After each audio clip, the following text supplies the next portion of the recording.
If you are or were a fan of Kanye West, I'm wondering if you felt during what many will call his downfall that something was just a little off. Now we know Ye gonna be Ye, outspoken, vulgar, offensive, attention seeking. And it's abundantly clear that he suffers from different forms of mental health disorders. I mean, who in Hollywood doesn't? But I want to highlight some things that indicate something larger is at play. And due to the front-facing fallouts of Ye, it can be very easy to forget. And I think Kanye might be the linchpin to many dark and evil practices within the Hollywood industry and music industry. And I just want to hear what y'all think about all this today. And when I say dark and evil, I'm not talking about like rituals and stuff like that. Like there is that factually in the industry, but I don't even think we need to highlight that per se today.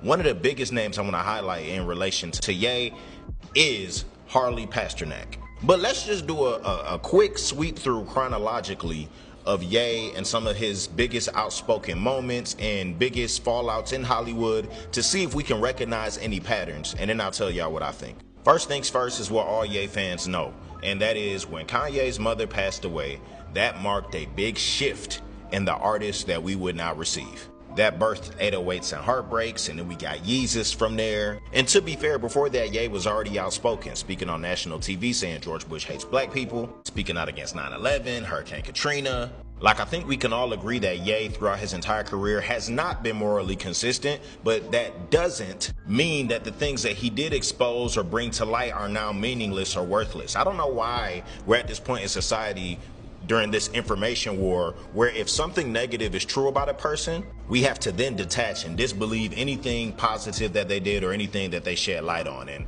I think two things can be true, but Ye is quite interesting. You know, because we did see Ye start to get a little grandiose, you know, arguing with Sway, talking about he ain't got the answers. That aged beautifully. But then we got Ye comparing himself to Walt Disney, to Michael Jackson. And I've been deep down the rabbit hole of the theories and lore, and there may be room to make comparisons to some degree, but that's not the point. I'm also not a fan of people proclaiming to be the next this or that. I'm all for stepping on the basketball court and letting your game talk over your mouth.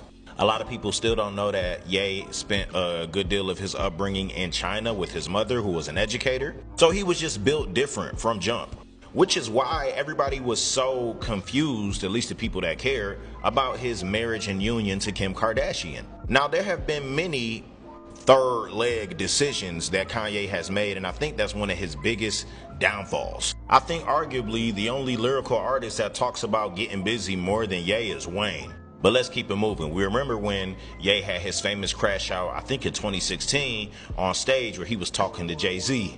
Don't send them killers for my head, bro. I know you got killers. And was speaking about the industry at large and how they push and propel songs until they're ingrained into our psyche. This is like the pre-TikTok era, because everybody can just pretty much agree that that's how the industry works now. They just regurgitate a song and copy and paste it and pay whoever they need to blast it, and until we accept it as a hit and it just gets played and put in rotation. That's a big part of the industry. And there were so many gems dropped during that rant that aged interestingly, especially considering JayZ's position now. JayZ is a well-connected giant and a big brother to Kanye pretty much, but they were competitors because Ye's a billionaire and Ye rose to billionaire status through his business endeavors as well, past the net worth of JayZ. And if anybody knows anything about JayZ, he is a huge competitor and sneak disser. And he gets even in ways that are quite permanent. So then after this, we get Ye's official bipolar diagnosis. A lot of people were concerned for Ye during this time. He has said a lot, but it wasn't until around or after the pandemic where Ye exposed some tweets that he got from this Hollywood trainer that is now known. Beforehand, he was not a public figure, but his name is Harley Pasterneck.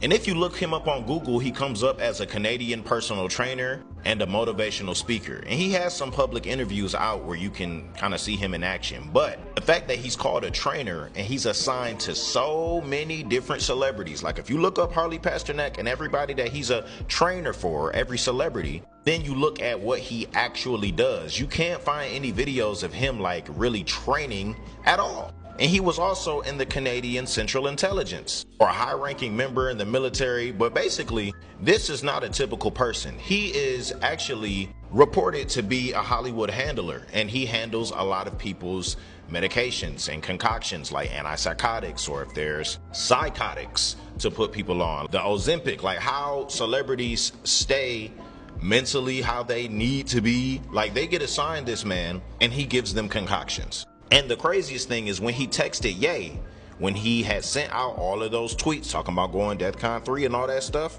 Let me just take a second and show you the text messages. But Ye ended up tweeting the messages publicly, and this is around November of 2023. Ye says, "What should be obvious by now is that I was raised to stand for my truth regardless of the consequences. So I will say this again. I was mentally diagnosed and nearly drugged out of my mind to make me a manageable, well-behaved celebrity."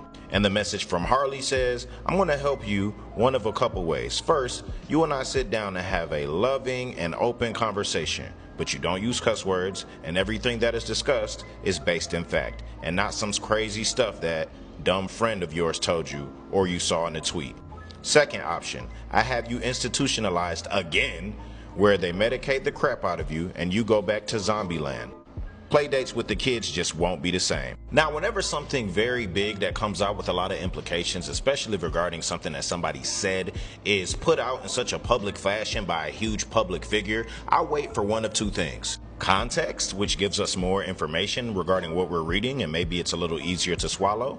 Or a defamation lawsuit where the person that is being quoted or misquoted speaks up for themselves in a way that punishes the person that said these things about them. But more and more and more lately, whether it's politics or in the entertainment industry, it's a lot of silence, which allows these theories to fester, develop, and to be verified by fans and fact checkers that know how to chronologically put things together. And I say this all the time, reality is much stranger than fiction. If we knew some of the ways in which Hollywood is being handled, controlled, and then manipulated for the masses, we would see the deep need to divest and then investigate. Because politics in the entertainment industry is responsible for probably over a half of the attention grip that the media has on our entire American society. But after those tweets is what makes it very interesting in the narrative of Ye, because then we get those Nitrous rumors where people are putting videos everywhere, and I don't see anything about it now, nor did I ever see Ye address it. But you know, videos of him on the Nitrous, he got the titanium teeth, and if anybody knows anything about consistent or prolonged nitrous use, it has crazy effects on your brain. Like, I don't know how Ye would have recovered from the amount of nitrous tanks that we have seen associated with him and whatever private doctors that he had. And again, the purpose of this is not to defend Ye the Great or to show ways to give empathy to Ye directly, because I know a lot of people have mixed feelings about Ye. It's mainly about the larger things that are at play contributing to the mass psychosis of society.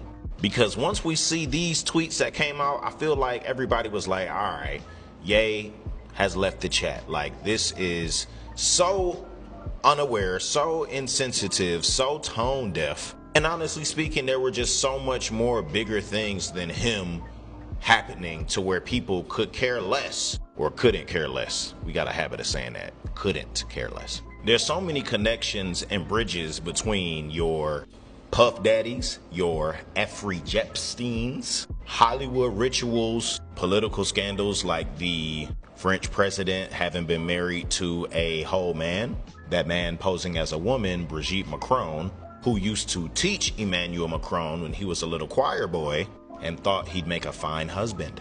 The way in which these worlds collide is quite alarming. There's so many linchpins that lead to political Hollywood connections. And like I said before, reality is stranger than fiction. And I'm not trying to give you any way to think. I just want you to pay attention. I've been keeping clippings of media posts and articles that have changed their narrative over time, and it's clear for me to see, but the masses might not. And if we don't start paying attention, there will be that frog in lukewarm water that doesn't realize it's getting ready to boil and die.